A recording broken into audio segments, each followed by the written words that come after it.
আসসালামু আলাইকুম। আমার আজকের রেসিপি হচ্ছে চিকেন বিরিয়ানি। আর বাড়িতে কিভাবে পারফেক্টলি ঝরঝরে বিরিয়ানি তৈরি করবেন আজ আমি সেটারই রেসিপি করে দেখাবো।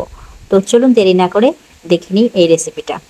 প্রথমে আমি চিকেনটাকে বা মুরগির মাংসটাকে আমি একটু ম্যারিনেশনের জন্য রেখে দেবো। তো তার জন্য আমি 1 বাটি মতো দই দিলাম, তারপর ঘরোয়া কিছু মশলা যেমন নুন, লঙ্কা গুঁড়ো, হলুদ গুঁড়ো, জিরে গুঁড়ো, গরম মশলা, আদা এবং রসুনের পেস্ট বা একটু লঙ্কা দিয়েছিলাম, আর হচ্ছে একটু কেওড়া জল দিলাম, কাশ্মীরি লঙ্কা গুঁড়ো দিলাম, আর একটু দিচ্ছি বিরিয়ানি মশলা, তারপর একটা গোটা লেবু তার রসটা দিয়ে দিচ্ছি। তো এই সমস্ত মশলাগুলো দিয়ে ভালো মতো করে মেখে নিতে হবে। মেখে নিয়ে আমি এটাকে 1 ঘন্টা মতো ম্যারিনেশনের জন্য রেখে দেবো। আর একটু তেল দিলাম। তো এভাবে করে আমি ঢাকনা চাপা দিয়ে 1 ঘন্টা মতো করে রেখে দেব। তো আমার পরের স্টেপে যে কাজটা হচ্ছে সেটা হচ্ছে তেল গরম করে আমি এই পেঁয়াজের একটা বেরেস্তা করে নিচ্ছি। দুটো বড় সাইজের পেঁয়াজ আমি বেরেস্তা করে একটা সাইডে রেখে দিলাম। এরপর আলুটাকে আমি একটু ভেজে নেব। তো তার জন্য হলুদ গুঁড়ো না দিয়ে আমি এখানটায় জাফরানের যে রং সেটা দিলাম, আর একটু নুন দিলাম, একটু ভালো মতো করে ভেজে নেব। আর দেখতে অনেকটা দেখবেন দোকানে আমরা যেমন আলু খেয়ে থাকি, যেমন দেখি আমরা বিরিয়ানির মধ্যে যে আলুটা দেখতে পাই ঠিক সেই রকম একটা কালার চলে আসবে। এরপর আমি মাংসে যে গোটা গরম মশলাগুলো দেব, তো সেগুলো হচ্ছে দুটো তেজপাতা, এলাচ, স্টার মশলা, একটা বড় এলাচ, দারচিনি, জয়িত্রী, গোলমরিচের গুঁড়ো, গোলমরিচ, লবঙ্গ, এই সমস্তগুলো তেলে দেব এবং পরিমাণ মতো কিছু পেঁয়াজ দিয়ে একটু নাড়াচাড়া করে নেব। তারপর সেই আগে থেকে ম্যারিনেট করা মাংস আমি এই কড়াইয়ে ঢেলে দেব। আচ্ছা, জায়ফলটাকে গুঁড়ো করে কিন্তু আমি তেলে ছেড়ে দিয়েছিলাম, বলতে ভুলে গেছি। আমার সবগুলোই দেওয়া হয়ে গেল। আমার হাজব্যান্ড আমাকে একটু হেল্প করছিল। তো সে যাই হোক, আমি এবার ভালো মতো করে নাড়াচাড়া করে নিচ্ছি।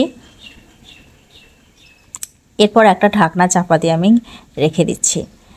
তো যদি মনে হয় যে একটু লঙ্কা গুঁড়ো বা নুনের একটু যদি ঘাটতি মনে হয় তো এই সময় দিতে পারেন।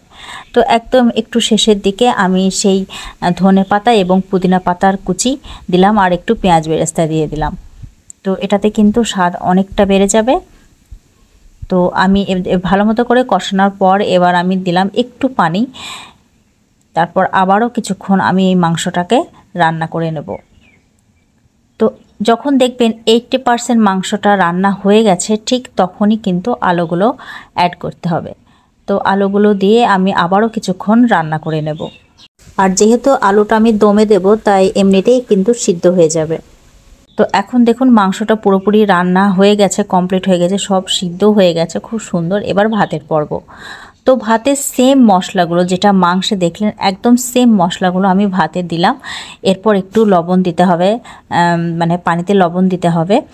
তো দেওয়ার পর আমি 1.5 কেজি মতো মাংসের জন্য 1.5 কেজি মতো চাল নিয়েছি। তো যখন পানি ফুটে উঠবে তখন গোটা গরম মশলার বড় বড় যে কুচিগুলো সেগুলো কিন্তু তুলে নিতে পারেন। আচ্ছা, ভাত যখন দেখবেন 80% মতন কুক হয়েছে ঠিক তখনই নামিয়ে নিতে হবে। আচ্ছা, এরপর আমি একটা বাটিতে মোটামুটি 1/2 বাটি মতো দুধ নিলাম, তাতে কেওড়া জল, গোলাপ জল আর মিঠা আতর যেটা বলে মিষ্টি আতর, সেগুলো সবগুলো মিশিয়ে দিলাম, আর একটু দিলাম জাফরানের রং। তো এগুলো দিলে একটা সুবিধা হয়, আপনাকে বারবার একটা একটা করে যোগ করতে হবে না, একেবারেই দিলেই হয়ে যাবে পাত্রের মধ্যে। তো এবার আমার সাজানোর পালা। তো একটা হাঁড়িতে আমি প্রথমে দেখুন আলু আর মাংসের প্রথমে ঘি দিলাম, যাতে তলায় লেগে না যায়। ঘিটা চারিধার মাখানোর পর মাংস ও আলু দিলাম, তারপর ভাতের একটা লেয়ার তৈরি করলাম, উপর দিয়ে বেরেস্তা, তারপর পুদিনা ধনে পাতার কুচি, আবারও মাংস, আবারও ভাত। যেভাবে করে ভিডিওতে দেখতেই পাচ্ছেন আমি কিভাবে দিচ্ছি, ঠিক আবারও একদম উপরের দিকে একটু চিনি দিলাম, পেঁয়াজ বেরেস্তা, আর সেই ধনে পাতা পুদিনা পাতার কুচি।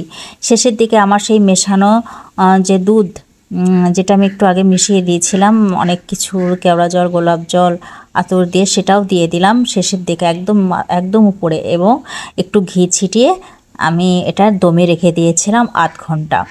তো 1/2 ঘন্টা পর ফিরে এসেছি। দেখুন কতটা সুন্দর ঝরঝরে বিরিয়ানি হয়েছে, দেখুন একবার। এত সুন্দর, আর টেস্ট অসাধারণ হয়েছিল, আর এত সুন্দর সিদ্ধ হয়েছে, আপনারা দেখেই বুঝতে পারছেন। খুব সুন্দর, আলু খুব সুন্দর সিদ্ধ হয়েছে আর খেতে অসাধারণ হয়েছে। তো আমার এই রেসিপি যদি আপনাদের ভালো লেগে থাকে অবশ্যই কমেন্ট করে জানাবেন।